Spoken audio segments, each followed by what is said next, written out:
Writing book reviews, for some people, is a career. For some people, it's a hobby. For some people, it's far less even than a hobby. It's of no more significance in their life than, filling out a form on Amazon.com after they've purchased something to say, yeah, it works, it arrived on time. And for some people, they never planned on book reviews becoming their career, becoming their main passion in life.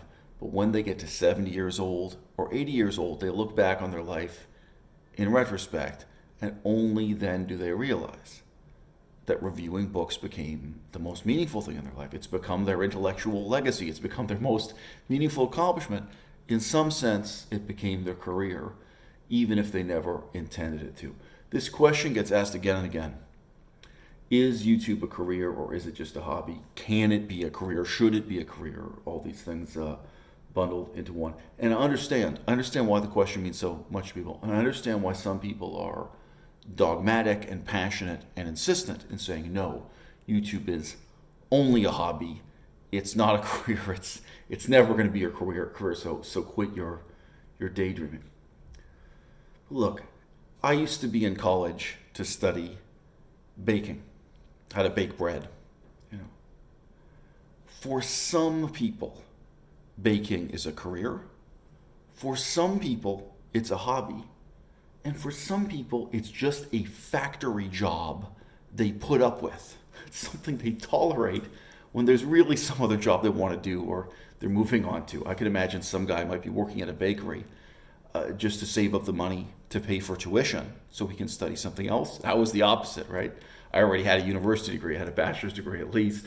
I've studied many things. I've traveled the world. And here I am studying baking because I really want to do baking seriously as a career. So your attitude and your passion has something to do with it, whether something is merely a hobby or it's a career, so on and so forth.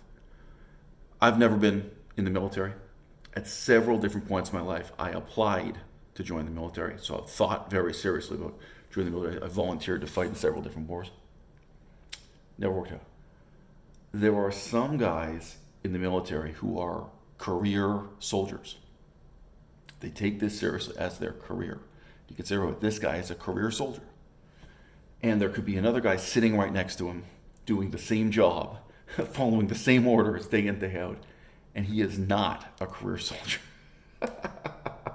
For him, just like the distinction between two different people who end up being bakers or end up working in the same factory, rolling out the same dough. So your attitude, your aspirations has something to do with it. And as I mentioned before with book reviewing, look, I've known people from all different walks of life, but there are university professors, there are people with PhDs, and when they look back on their life in retrospect, what really was their career, what really mattered, wasn't teaching classes and following orders in the university hierarchy. It was something else, something more like being a book reviewer, whether in the creative arts or otherwise. That really is what mattered. That's really their intellectual legacy. That's what became their career. If you want to know, looking at the rumination of your life, looking at what it is you do on YouTube or off, if you want to know, is this my career? Ask yourself the following question. The friends and colleagues that you have today, are they people that you know from your job, putting nails into the sole of a pair of shoes? Or are they people you know from YouTube? Are they people you know from writing book reviews, or going to conferences and events about what you're really passionate about in life, whatever they may be? Just want to say, two different guys who both work in the shoe manufacturing industry. You can have one guy who's incredibly passionate about shoes. If you Google around, this is common. But they're both men and women who love shoes. For them, it is their career, it is their passion, it is their hobby also, right? You have another guy and he's there working in the same factory, or one way or another he's employed in the shoe industry, and for him it's just a job. It's just a job. It's not his passion, it's not his hobby, it's definitely not his career. My point is this. What is truly your career? It's not as simple as asking and answering the question of what pays your rent. What you do in the humanitarian sphere, in charity, in trying to help others, what you do in politics, what you do as an intellectual in terms of the life of the mind. Again, maybe something like reviewing books, maybe writing books of your own, publishing books, whatever it is.